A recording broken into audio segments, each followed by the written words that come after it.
You know what's actually happening when you're lying in that bed, staring at the ceiling? You're auditioning for your own life, and nobody showed up to watch. You're waiting for a sign, waiting for the right moment, waiting for someone to finally notice you. Reach out, say, "Hey, I see you. Let me help." I need you to hear this clearly. Nobody is coming. Not your parents. Not a mentor who magically appears. Not the universe sending you some signal. Not luck. Not timing. Nobody is coming. I know that sounds brutal, but here's what's actually brutal. You already knew that. You've known it for a while. You just kept waiting anyway, because waiting is safe. Waiting means you never have to risk being wrong about yourself. If you never try, you never fail. And if you never fail, at least you still have the dream. But here's what nobody tells you about that dream you're protecting. Every day you wait, it gets smaller. You're not preserving it, you're starving it. And right now, while you're reading this, someone your age, same city, same problems, worse starting point, is building something. They're not waiting for the feeling. They're not waiting for the sign. They already decided. The question isn't whether someone's going to come save you. The question is, why are you still waiting when you already know the answer? Here's what happened to you, and I mean this, it's not your fault, but it is your problem now. Since you were 5 years old, the world handed you a script. Go to school, follow the steps, do what you're told, get the grade, wait for the reward. And it worked for a while. There was always a next level, always a clear path, always someone to tell you what came next. So your brain learned something dangerous. If I just comply, the door will open. That's the trap. That's the waiting room mentality.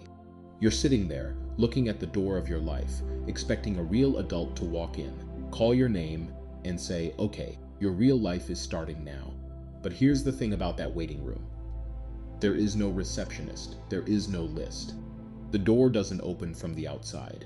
And while you sit there being patient, being good, the world outside is not waiting with you. It's moving. It's getting faster, harder, and more competitive.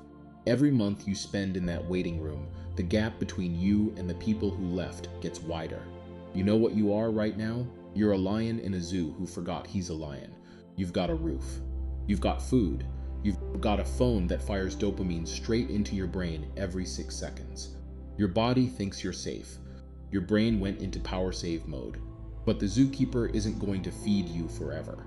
And when that stops, when the comfort disappears, when real life shows up at the door, you're going to reach for skills you never built, confidence you never earned, and a hunger you let die.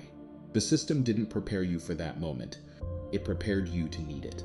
So the only real question left is, are you going to keep letting it? So what do you actually do? Right now. Tonight, not Monday. 1. Stop waiting for motivation. It's not coming first. Motivation is a reward for starting, not a requirement. You're never going to feel ready. The people you admire don't feel ready either. They just stopped making readiness the condition.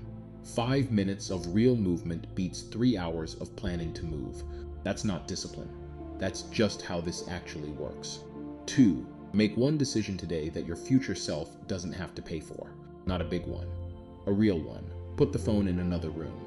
Send the message you've been rewriting in your head for 2 weeks. Close the tab you've had open since Tuesday. Start the thing for 11 minutes. One decision. Small, concrete, yours. Because here's the math nobody wants to do. If you waste just 4 hours a day, by the time you're 30, you'll have handed over 43,000 hours. That's not a number. That's 5 years of your life, gone, in exchange for content that you won't remember tomorrow. 3. Stop explaining yourself to people who didn't ask. You don't need permission to change. You don't need to justify it, announce it, or defend it. The moment you stop seeking approval is the moment you stop needing it. Disappear for a season. Become someone, then come back. And yeah, what if I try and it doesn't work? Then you have information. You try again differently, with more data than you had before. That's not failure. That's how every single person who ever built anything actually did it. The only real failure is the one where you never find out. You already know what the waiting room costs. Now you know the way out. I want you to do something right now. Picture the version of you 6 months from today. Not the version who waited for the feeling. Not the one who needed the sign. The version who decided, without permission, without certainty, without anyone watching, that the waiting room was closed. That version of you wakes up differently.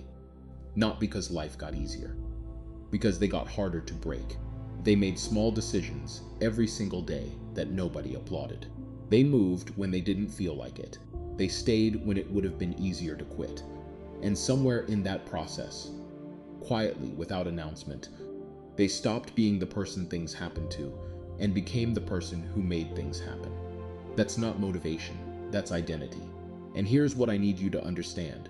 That version of you isn't far away. They're not some distant fantasy. They are one decision behind where you're standing right now. The ghost of who you could have been is still there, still waiting, but not for someone else to show up, waiting for you. You're not someone who waits anymore. You're someone who moves. If this hit something real in you, you're not alone in this. Hit subscribe, not because I need it, but because you need the reminder. We're building this together. See you at the top.